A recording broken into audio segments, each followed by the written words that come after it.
Est-ce que vous m'entendez là? Ou est-ce que les traducteurs entendent? Ou il faut que je prenne ça? Ce micro-là. Faut que je prends. Allez. Bien. Je vais commencer par une petite vignette pour essayer de raccorder à ce qu'a dit Carole et à la question artistique d'une certaine façon. Actuellement, il y a un certain nombre de retraités de la coopération française qui sont en train de préparer un travail de bilan critique de la coopération française. Je trouve assez intéressant parce qu'ils y mettent leurs expériences personnelles pendant 50 ans de coopération et ils m'ont demandé de discuter un peu avec eux de tout ça, de les appuyer. Et grosso modo, quels que soient les domaines, le constat général, c'est un échec. Ils disent tout de suite, c'est-à-dire qu'ils arrivent à peu près dans tous les domaines. Sauf un, sur lequel il y a une sorte d'unanimité pour dire qu'au moins là, ça a à peu près marché. Et ce sont le cas des centres culturels français, devenus Alliance française, mais qui à l'époque s'appelait Centre culturel français, et dont l'évolution est tout à fait intéressante parce qu'au début, après les indépendances, c'était des centres de promotion de la culture française, et on envoyait des troupes faire des pièces de Molière dans ces différents centres culturels. Et puis c'est devenu de plus en plus, c'est ça qui marque, un outil au fond d'appui et de promotion des créateurs africains dans les différents pays où ils étaient, que ce soit plasticiens, théâtre, cinéma bien sûr, etc., musique, rap, etc. Donc ils ont vraiment joué un rôle très important de promotion des cultures locales. Ok. Maintenant, qu'est-ce qui est intéressant? Est-ce que pour ce rôle-là, qui reste d'une certaine façon, il y a eu des appels d'offres extrêmement complexes, avec une instruction de 2 ans sur les différentes candidatures, et des cadres logiques qui demandaient aux artistes africains de répondre à cet appel d'offres? Rien de tout ça. Ce qui se passait, c'est que les plasticiens, les hommes de théâtre locaux allaient voir les gens du centre culturel, disaient j'ai un projet, j'ai ça, si ça matchait, ok, on donnait de l'argent pour financer ça, sans grand contrôle, machin, il n'y avait pas d'audit tous les 3 ans ou tous les 3 mois, etc. Et grosso modo, voilà, c'est comme ça que ça a marché. Et donc ma question est, pourquoi c'est que là-dedans que ça a marché?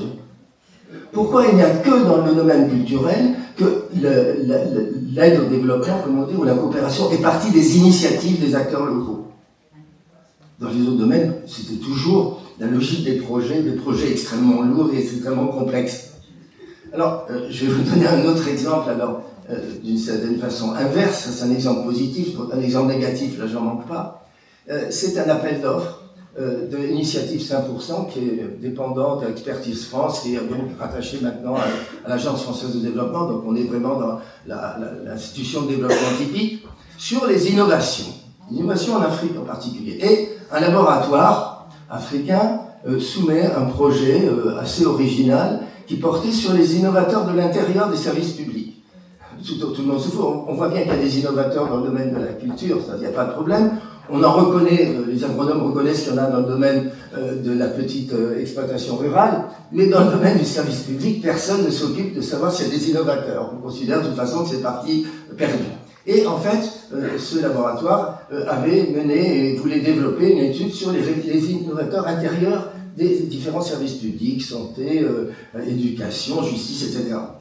Donc, ils soumettent ça. C'est extrêmement compétitif cet appel d'offres, donc ils le loupent la première fois, ils recommencent, ils le loupent la seconde fois, mais ils ont un retour qui a été d'expertise. Bon, ça, c'est pas un problème qu'il soit pas pris, bon, après, ils ont pas. Mais ce qu'on leur a dit est intéressant, parce qu'on a dit, votre projet est extrêmement intéressant, il est tout à fait original, mais il n'est pas assez bien cadré par rapport à l'appel d'offres.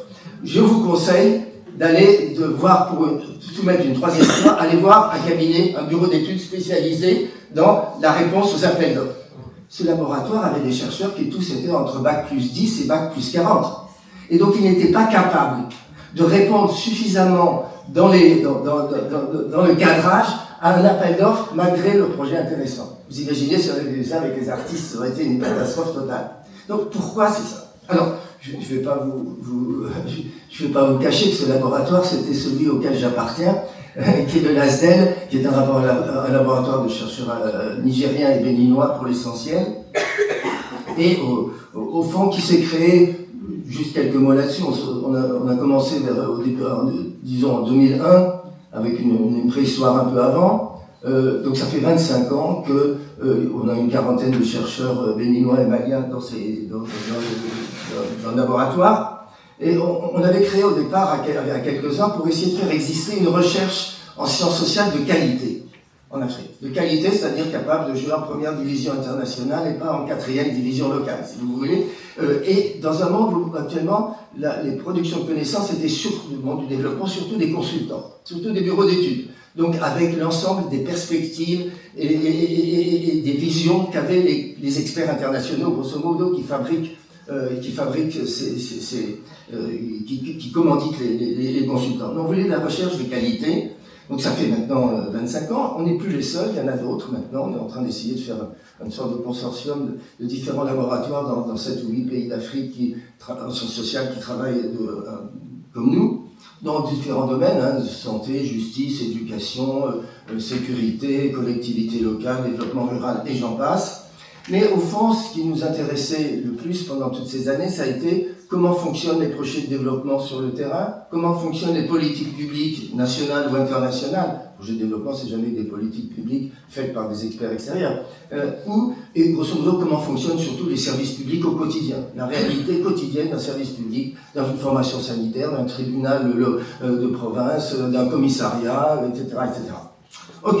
On avait en fait 2 axes majeurs. Un qui était le principal, c'était au fond, qu'est-ce que deviennent toutes ces interventions extérieures lorsqu'elles sont mises en œuvre sur le terrain.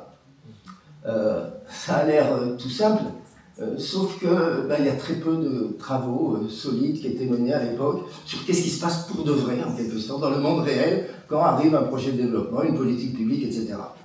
Je l'ai développé. Là, au fond, qu'est-ce qui se passe à l'interface entre des acteurs, des professionnels du développement et les populations, des acteurs locaux. Alors, on a fait au fond 30 années de diagnostic sur le terrain.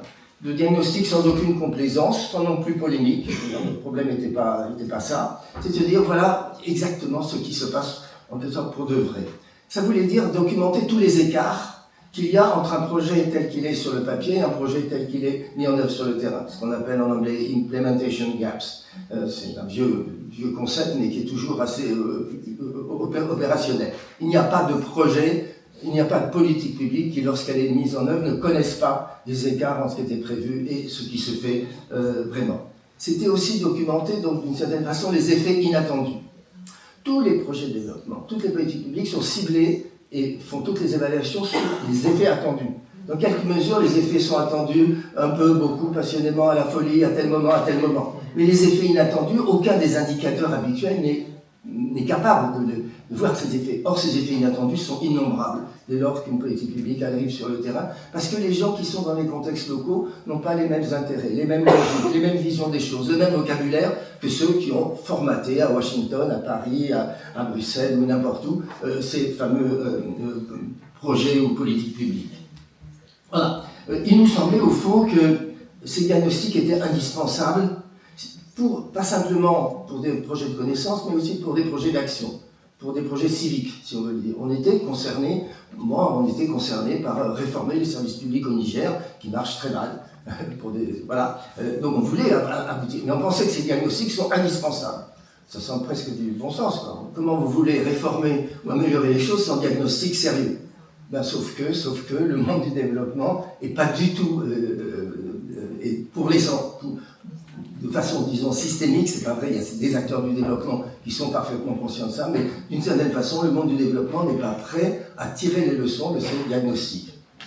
Je vais en revenir parce que je vais essayer de vous présenter quelques-unes des leçons qu'on peut tirer aujourd'hui de ces 25 années de diagnostic. C'était pas qu'au Niger, on l'a fait dans à peu près la grande majorité des pays d'Afrique de l'Ouest. Mais il y a un second point. Le second point, c'est que dans tout ce travail de diagnostic non complaisant, si vous voulez, rigoureux donc non complaisant, on a rencontré partout des exceptions admirables. Ça revient à ce que je vous disais, la soumission à cet appel d'offres. On a rencontré partout des agents de santé, des enseignants, des proviseurs, des policiers, oui, même des policiers, des juges, etc., qui essayaient de faire mieux marcher le service, qui essayaient d'améliorer la qualité des services délivrés aux populations. à leur façon, en bricolant, c'était pas spectaculaire, ils étaient chacun isolé, mais ils aboutissaient à une vraie amélioration locale, ancrée dans les contextes locaux. Donc, voilà. Et donc ça, c'est ce que vous avez, le premier point, tous ces projets de développement, c'est au fond des réformes de l'extérieur. Le monde du développement, c'est des réformateurs de l'extérieur, on va dire. Là, on s'intéressait, nous, aux réformateurs de l'intérieur. Ceux qui, dans les services publics, essayaient d'améliorer ces services publics à leur façon, mais aussi à la façon dont le contexte est structuré et organisé. Donc c'est là, j'en parlerai ça à la fin de l'exposé, là-dessus. Il me semble que les deux sont complémentaires. Le diagnostic sans complaisance et l'identification et la documentation des réformateurs de l'intérieur. Juste pour faire un truc un peu savant, vous connaissez peut-être la fameuse citation de Gramsci, il faut combiner le pessimisme de la raison et l'optimisme de la volonté. Donc, le diagnostic est un peu plutôt du côté du pessimisme de la raison.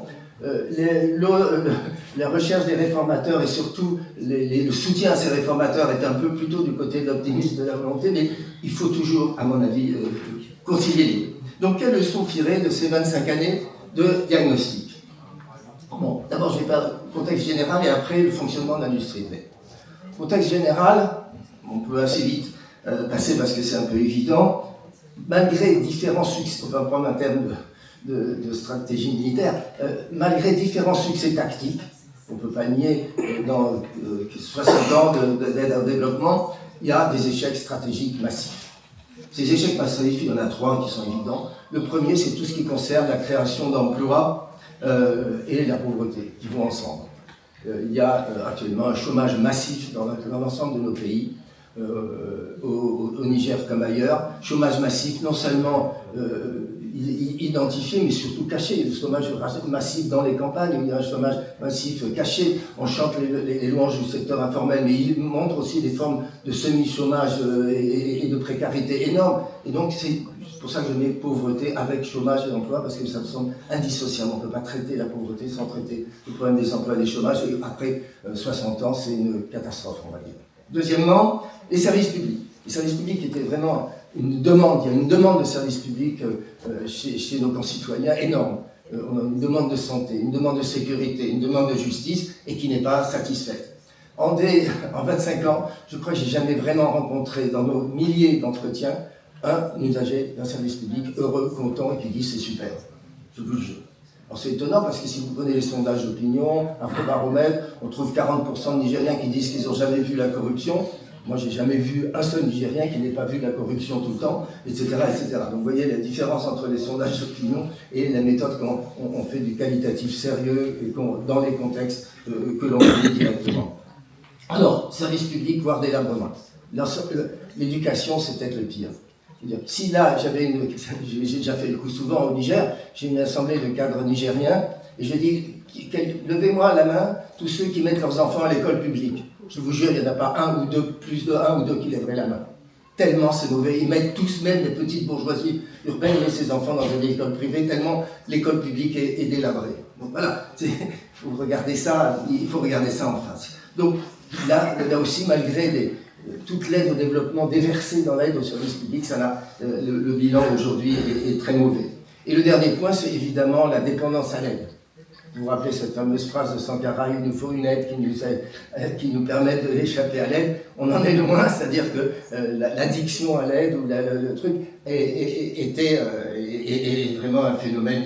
Ce qui crée du fait des phénomènes de rente. Ça veut dire chacun veut avoir sa part d'aide. C'est ce qu'a dit Carole aussi tout à l'heure là-dessus, cet effet de rente. Moi, je veux aussi ma part. Pourquoi les autres en ont et pas moi, etc. Et c'est une constante beaucoup dans les services publics. Voilà. 3 échecs stratégiques, par exemple, évidents. Maintenant, qu'est-ce qu'il en est du fonctionnement même du dispositif de l'aide, de l'industrie de l'aide? Je dis pas l'industrie dans ta forme polémique, mais parce qu'au fond, elle stabilise des projets comme relier avec des voitures. C'est make sure. Pas du tout de façon polémique. Là, c'est l'industrie qui aura des centaines de milliers ou des millions de gens à travers le monde. C'est ça. Quels sont les problèmes majeurs issus de nos enquêtes sur le fonctionnement de l'aide? 5 critiques majeures. La première, elle est liée à l'exemple que je vous ai donné, l'incroyable bureaucratisation du mode de l'aide. L'incroyable bureaucratisation du mode de développement, qui fait que c'est un truc absolument. C'est pour ça que l'aide du débat est élité, circuit celui qui a fait un marché. et quand je me reste jamais fait ce modèle-là. Et ça veut dire aussi de l'accès à ces disponibilités et réservé à des professionnels du développement. C'est important. Qu'ils soient d'ailleurs nationaux ou internationaux, peu importe, mais des professionnels du développement. Pas au commissaire, au ministère, au ministère, au juge du quoi, pas du tout. Eux, ils ne peuvent pas accéder à ça. Vous pensez, nous, on n'est pas arrivés avec le Marine en termes de c'est pas possible. Vous voyez, c'est à faire l'aide à des professionnels des autres eux-mêmes. Donc, peut-être d'abord un grand circuit invisible. Je ne sais pas, c'est que cette aide-là est complètement centrée sur le système des projets. Bien sûr, il y a l'aide militaire, ça, on ne parle pas sur de belles choses, on ne parle pas. Mais le système des projets, ça me dit des projets extrêmement sélectifs, extrêmement chers. L'Agence française de développement, si vous n'avez pas un projet à 2 ou 3 millions d'euros, vous n'existez pas, vous ne pouvez pas. Mais ça, je le tiens, je veux dire, c'est des gens de l'agence de l'AFD qui me le disent aussi. Entre disons, 20 000 euros et 2 millions d'euros, on n'a rien. On n'a pas de dispositif fait pour ce créneau-là où peuvent venir des acteurs locaux essayer d'être là. Et au contraire, on a des sortes d'usines à gaz qui sont des projets. Un projet d'instruction d'un projet, je crois, l'AFD prend 2 ans. 2 ans. Vous imaginez ce que ça veut dire du lourdeur d'experts qui font ça à plein temps, etc. Voilà. Donc, on est sur ce que j'appelle, dans la revanche des banques, les modèles voyageurs. Les modèles voyageurs, c'est-à-dire des projets très standardisés qui doivent être à haut facteur d'impact. Ça, c'est les mots. Et comme ils sont à haut facteur d'impact, on les balance partout. Mais tout le monde le fait. Ce n'est pas l'AFD seulement. L'UNICEF fait des projets standardisés partout. Les pratiques familiales essentielles, c'est dans tous les pays. L'OMS, le paiement basé sur la performance dans la santé, c'est dans tous les pays, etc., etc. Donc, on se trouve avec des modèles voyageurs qui se multiplient partout et qui sont souvent présentés comme des sortes de solutions miracles parce qu'ils auraient une efficacité intrinsèque. Vous arrivez à un cash transfert, je vais donner tant d'argent aux familles pauvres toutes les fins de mois, c'est un truc miracle. Mais non, ça c'est peut-être valable pour l'ingénierie technique, mais l'ingénierie sociale, elle est extrêmement dépendante de contexte. Je vous donne juste un exemple. C'est peut-être ça. L'un des grands soucis maintenant, beaucoup d'intervenants, l'ONG, mais pas que, c'est les volets communautaires. On fait une intervention où on veut trouver des gens du bois qui vont faire le lien entre les professionnels du développement et les populations. Et ils vont venir expliquer aux gens, dans leur langage, puisqu'ils sont issus de la communauté locale, ils vont expliquer pourquoi c'est très bien de faire ceci ou c'est très bien de faire cela dans la santé, on ne peut pas être voir le monde quotidien des ONG, etc., sans voir arriver des relais communautaires. OK. Donc, ça a l'air d'une solution formidable. Mais moi, je vois un projet de santé actuellement. Oui, il y a aide communautaire, relais communautaires, ça va marcher parce que ils vont être les porteurs de nos états. Sauf que quand nous, on a une enquête sur les relais communautaires, on n'a pas du tout la même histoire. Les relais communautaires, d'abord, ils expliquent souvent comme les droits, par exemple, à la population. Et donc, il faudrait les intérêts des populations. C'est ce qu'on leur a fait. So it's like, it's interesting. So, when they have all the sunlight, ça fait moi, ils vont appeler nos experts pour être recrutés, de venir à genre peut-être, et dire, oh, nous avons moi, on a des. Ouais, c'est là, ou alors, il faut. And then they do the jump out. Quand les gens, ils savent, et moi, c'est ma base. Ou alors, les gars, on est de faire. They je ne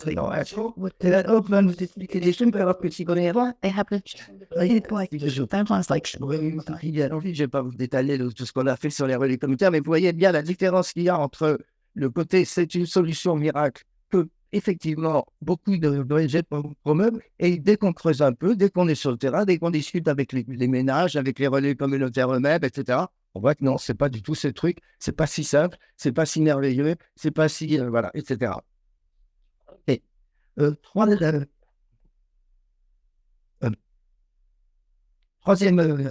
problème.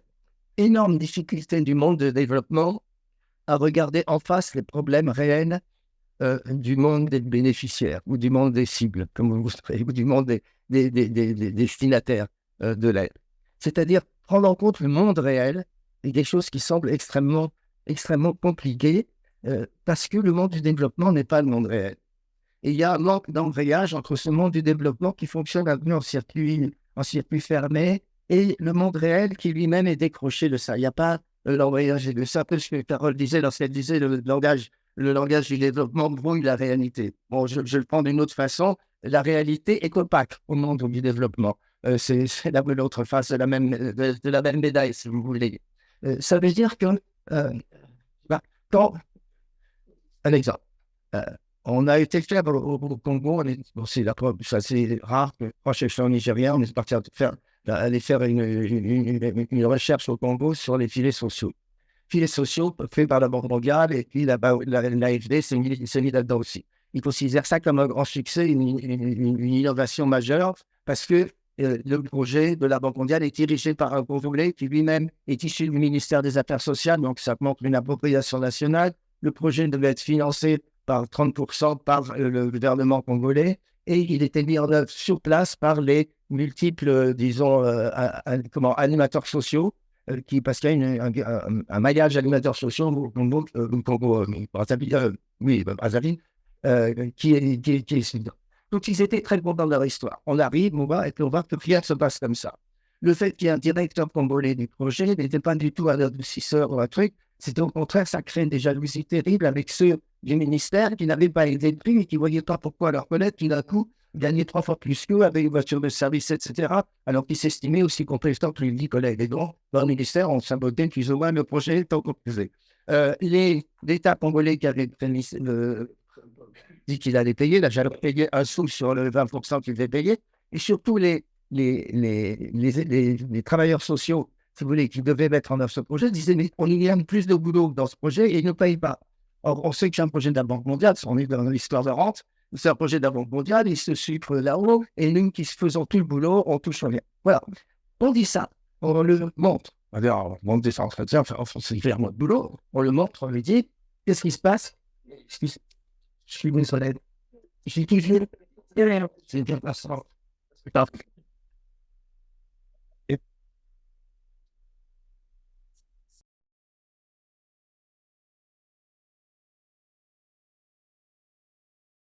Voilà.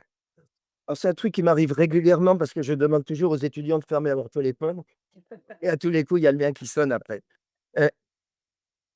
Allô?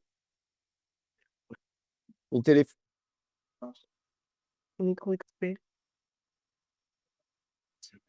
Hello? Oh, oh. Qu'est-ce qui se passe? Ça doit être des piles, peut-être. Oui, ça, il est un peu italien. Oui. Il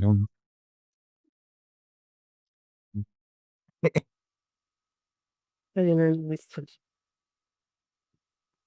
Lui fonctionne.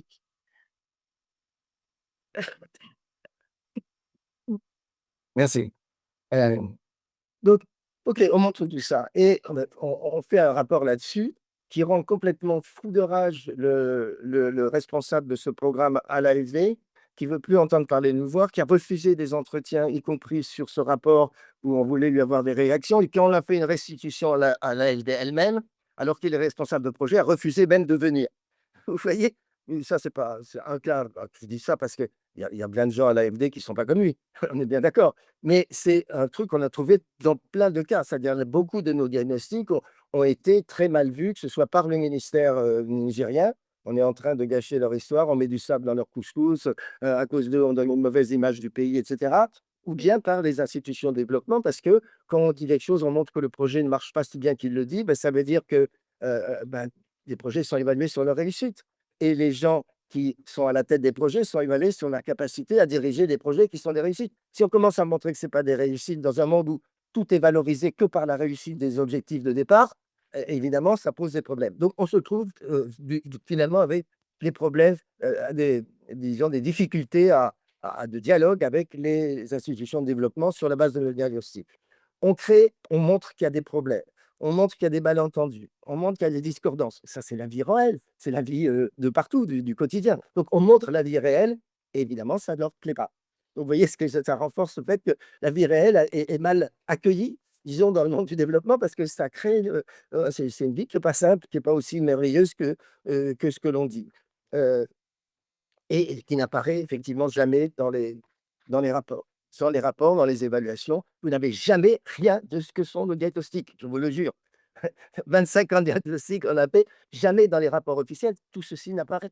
Il n'apparaît jamais que que les sages-femmes arrivent à 9 heures du matin au lieu d'arriver à 7h30, ou qu'elles maltraitent un peu les parturientes, alors que c'est un truc connu partout. Vous croyez que ça, nulle part. Donc ce sont voilà, un petit problème.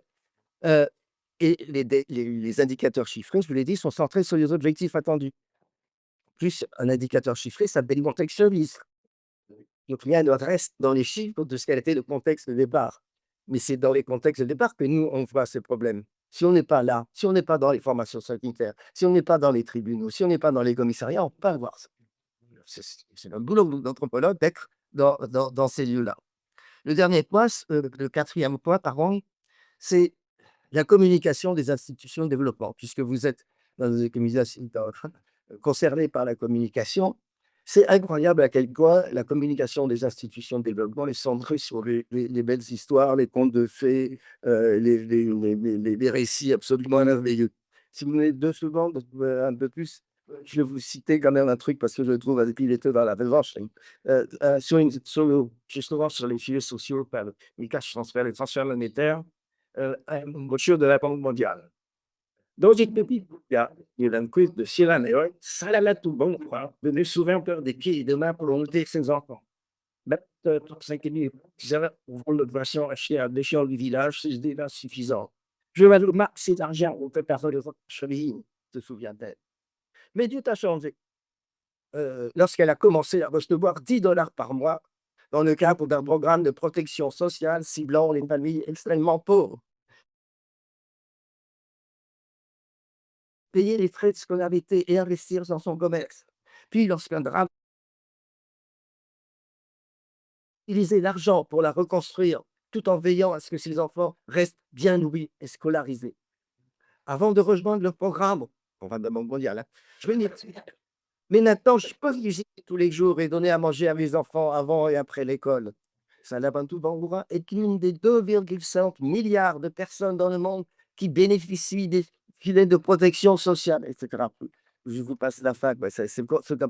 Voilà. Vous dites, c'est la Banque mondiale? Non. J'ai vu plein d'ONG, c'est la même chose sur les brochures d'ONG internationales. C'est vrai. Est-ce qu'il y a quelque chose qui dit les problèmes que pose un programme de lutte contre la pauvreté de la Banque mondiale lorsqu'il s'arrive sur le terrain? Rien. Tout ça qui est complètement zappé. Et évidemment, ça les aide dans le fonctionnement ordinaire de l'institution.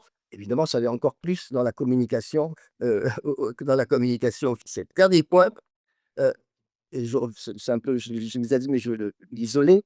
Cette aide au développement est quasi inaccessible au projet d'offrir des réformateurs de l'intérieur. Je vous le dis, le proviseur, le médecin-chef de district, etc. Ils sont absolument bas. Il n'y a rien, pas de guichet, pas d'aide, pas d'appui qui est prévu pour eux. Et à mon avis, ça, c'est quelque part le problème principal de l'industrie du développement. Elle n'est pas du tout une industrie de soutien à des innovations locales, à des projets locaux, à des acteurs locaux. C'est une industrie qui fonctionne quelque part en boucle. Il n'y a rien pour des projets simples qui soient élaborés par des acteurs africains du Sud, enfin, des projets peu coûteux, avec des solutions adaptées aux programmes locaux. Rien. Pas de soutien à ces innovations. Alors, par contraste, je vous cite l'extrait d'un entretien. C'est un autre de nos chercheurs qui l'avait, c'est pas moi, mais voilà. Il dit, avec les ONG arabes, on n'a pas besoin de fournir des papiers. Souviens, il suffit de voir le responsable de l'ONG, lui expliquer ce que tu veux, et il vient faire creuser le puits. Ils veulent seulement une prise de photo à la réception de l'ouvrage. Je ne dis pas que toutes les Qatar Charité ne fonctionnent pas comme ça, forcément. Mais il y a de temps. Voilà, c'est au fond, à travers ça, on voit ce qu'ils voudraient. C'est ce truc impossible qui est, ben voilà, on veut un truc simple, une lettre pour un truc simple qui va régler les choses, on va demander. C'est inaccessible actuellement dans le cadre du dispositif. Alors, un mot juste sur les ONG. Les ONG font partie de ce système. Elles sont souvent en sous-traitance les unes par rapport aux autres. On a travaillé avec des ONG nationales dans plusieurs pays sur les questions de partenariat. Alors les ONG internationales qui étaient dans ces pays étaient persuadées qu'ils faisaient du partenariat. Mais pour les ONG locales, c'était de se moquer du monde. On considère que c'est eux qui font tout le boulot, qu'elles n'ont aucun droit à la décision, et le partenariat ou la participation, c'est sur des questions totalement mineures, secondaires, etc. Et évidemment, le siège du pilote, il est occupé par les ONG internationales. Les ONG internationales eux-mêmes disent, mais c'est pas notre faute, nous-mêmes, on est dépendants des bailleurs de fonds qui nous donnent tel et tel et tel et tel. Alors, je vais terminer par le deuxième point, c'est-à-dire ces réformateurs de l'intérieur, qui est quelque chose qui nous intéresse maintenant assez fortement, et on est en train de développer un réseau de chercheurs africains travaillant sur ces innovateurs de l'intérieur. Il faut bien préciser, parce que si on dit innovation en Afrique, immédiatement c'est les projets. On a fait un colloque sur les innovateurs de l'intérieur. On a bien dit un appel pour les chercheurs africains d'Afrique francophone pour travailler sur les innovateurs de l'intérieur. On a eu énormément de réponses qui montrent que ça intéresse. Dans les 260 réponses, c'est beaucoup venant du club. Mais sur les 260, il y en avait au moins 200. Tout ce qu'ils nous présentaient comme innovation, c'était des projets venant d'extérieur. C'est-à-dire à tel point qu'il est difficile de se dire que l'innovation peut venir aussi de l'intérieur et pas de l'extérieur, et que celle qui vient de l'intérieur peut être bien mieux adaptée que celle qui vient de l'extérieur. On en a, mais c'est des choses parfois très peu visibles. Il y a actuellement un programme de recherche du LASDEL qui porte sur, disons, la santé sexuelle des adolescentes dans plusieurs pays d'Afrique. Normalement, il y a des programmes d'éducation sexuelle qui sont prévus dans la plupart officiellement dans l'éducation dans les pays d'Afrique. Ça s'appelle, je sais pas quoi, initiation à la vie familiale, je crois. Et dedans, il clame quelque chose, on va faire un minimum d'éducation sur la sexualité, la reproduction, etc. Ça emmerde la plupart des profs. Ceux qui s'emmerdent pas, ils se sentent très gênés pour parler de ça, parce que dans la culture moyenne de la bourgeoisie, ou même pas que nigérienne, parler des trucs sexuels avec des jeunes, on en fait, ça se fait pas du tout, etc. Voilà. Bon. Mais hop, et puis en classe, quand les enseignants en parlent, ils parlent souvent avec des mots très techniques pour surtout pas pour se protéger. Donc les élèves ne comprennent pas, etc. Bon, ça se passe pas très bien. Ils ont trouvé, sur ce qu'on appelle, dans un ou deux pays, je crois que c'est l'Est au Bénin, mais on a d'abord d'autres pays, un enseignant de cette matière, c'est un SMT, je crois que ça se fait, et qui lui avait dit, bon, ben, je fais une boîte à questions dans ma classe, et cette boîte à questions, donc chacun peut y mettre ce qu'il veut, etc. Et lui, il prend les boîtes. Et après, ils sont anonymes. Et du coup, ça libère les élèves parce qu'ils peuvent, dans la boîte à questions, poser des questions qu'ils n'auraient jamais posées devant tous les autres. Ça fait une discussion qui n'est plus technique avec plein de mots savants, mais qui est dans le langage quotidien des rapports des adolescents qui sont évidemment sexualisés aussi, etc. etc. Bon, vous voyez, c'est une petite innovation de rien du tout. Mais c'est quand même très important parce que ça modifie un programme d'éducation sexuelle officiel avec des partenaires qui viennent là-dedans qui ne marchent pas du tout. De fait, bah, lui, il le fait marcher dans sa classe. C'est pas rien quand même. Voilà. Donc c'est ce type de choses, hein, de gens auxquels nous nous intéressons. On l'a fait dans la santé. On a trouvé, rien que dans la santé maternelle au Niger, on a identifié, disons, 50 réformatrices, réformateurs à des niveaux très différents, mais en général de base, sage-femme, infirmier major, médecin clinicien, etc. Et on a voilà, essayé de documenter environ 200 petites innovations, de micro-innovations que personne ne voit. Enfin, c'est des trucs presque invisibles. Personne, voilà, qui va s'intéresser à quelqu'un avec une boîte à questions ou à un problème de comment régler le problème des retards au travail, ou des choses comme ça. Alors, ce qui est on essaye maintenant de l'élargir. Ce fameux colloque dont je vous parlais, il y a eu des interventions bien au-delà de la santé. Il y en a eu sur les pompiers, sur l'assainissement, sur la police, sur la justice, etc. Donc, on essaye maintenant d'élargir ça avec d'autres collègues un peu partout. Au fond, ce sont des solutions endogènes à des problèmes concrets qui sont rencontrés dans le fonctionnement des services publics. On les appelle aussi experts contextuels. Des experts contextuels, parce qu'au fond, la chaîne du développement est pleine d'experts. Experts qui font les projets, experts qui les mettent en œuvre, experts qui les évaluent, etc. Et il manque une expertise pourtant fondamentale qui est l'expertise contextuelle, c'est-à-dire la connaissance du contexte concret. Elle est totalement absente de ça. N'importe quel grand expert de l'OMS ne sait pas comment se passe une formation sanitaire et une maternité au Niger en brousse. Je vous jure qu'il ne le sait pas, parce que même les ministres de la Santé, parfois au Niger, nigériens, ne le savent pas. On a, nous, travaillé sur la maternité centrale à Niamey. Donc, on sait exactement comment comment ça se passe. Et quand j'ai dit ça au médecin-chef, qui par ailleurs est pour un mec que je connais bien, qui est un ami, ben, mais c'est pas possible, c'est ça qui se passe dans ma maternité. Donc, alors, je ne suis pas complètement convaincu, je pense qu'il ne regardait pas vraiment, il ne voulait pas vraiment voir ça.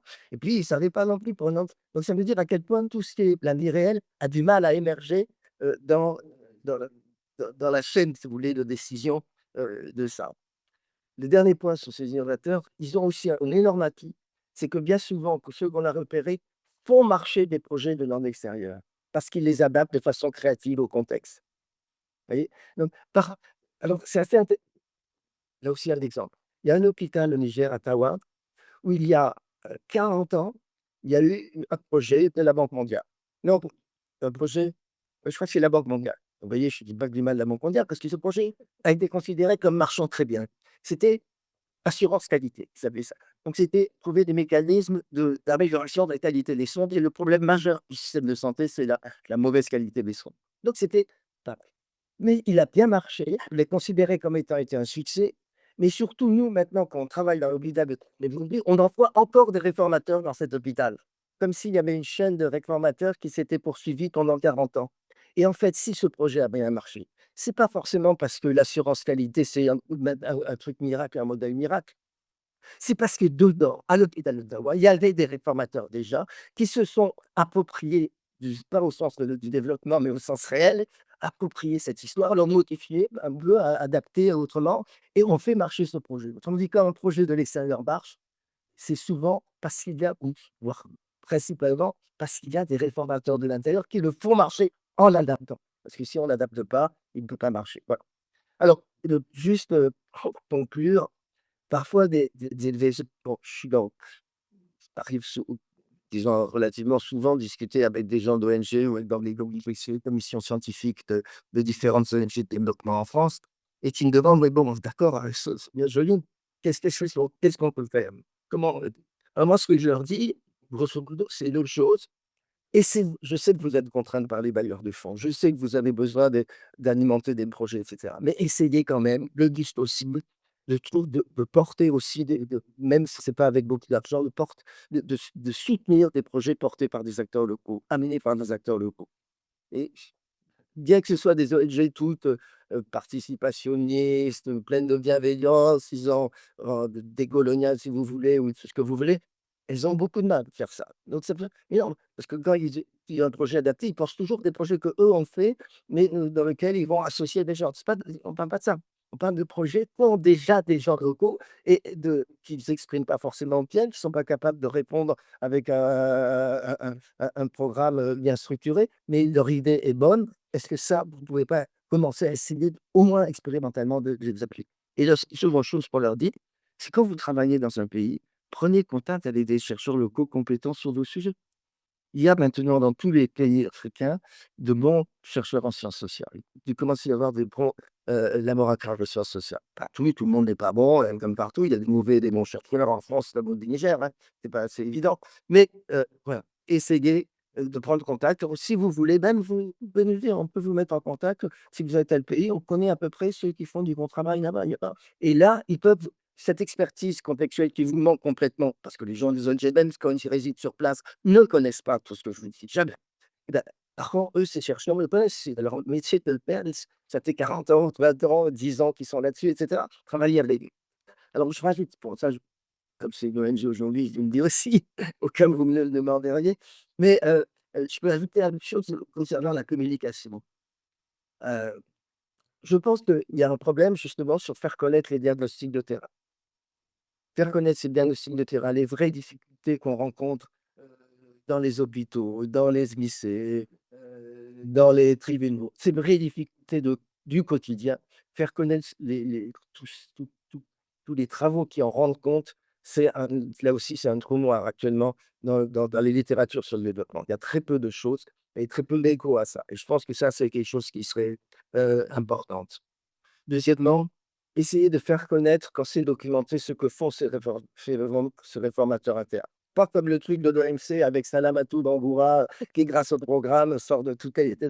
Non, des trucs beaucoup plus simples sur, voilà, oui, je peux vous dire, je connais déjà un policier à Yaoundé qui ne prend pas d'argent lorsqu'il y a des contrevenants et qui est devenu une sorte de figure locale. Marrant, puis après. Pour certains sites, il y avait un autre aussi à Abidjan, puis un autre aussi, je sais pas où, c'est marrant. Vraiment, il y a des trucs assez marrants là-dedans. Mais on peut faire connaître ce genre de choses pour montrer, arrêtez avec vos histoires que toutes les innovations viennent de l'extérieur. Il y a beaucoup d'innovations et bien mieux adaptées aux conditions concrètes qui se font à l'intérieur. Et puis, comme ça, je pense que, évidemment, ça veut dire que la communication au développement ne doit pas être de la com pour les professionnels du développement. Je pense que si je vous dis ça, vous êtes convaincus, sinon vous ne m'auriez pas invité. Vous doutez peut-être que j'allais vous dire ça.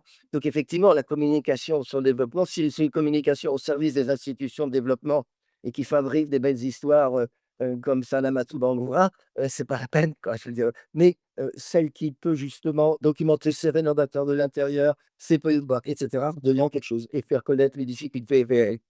Et le dernier point, comme pour les autres, oui, il faut travailler aussi avec les chercheurs africains des différents pays sur lesquels vous êtes amenés à travailler. Parce qu'au fond, ces chercheurs sont aussi des experts contextuels de second degré. Pour moi, les plus importantes, c'est ceux du premier degré. Je ne veux pas mettre les chercheurs comme héros et au centre de l'histoire. Ceux qui sont des héros, ce sont ces experts contextuels qui, dans des conditions difficiles, essayent d'améliorer leur vie. Lui, ce sont les vrais. Mais en même temps, il y a quand même des experts contextuels de second degré qui sont les chercheurs et qui peuvent être utiles là-dedans. Et donc, souvent, les chercheurs, honnêtement, les laboratoires africains de recherche de qualité, on dit bien de qualité, très peu d'institutions de développement, d'ONG, y ont recours quand ils arrivent dans le pays où ils sont. C'est complètement dommage. Voilà.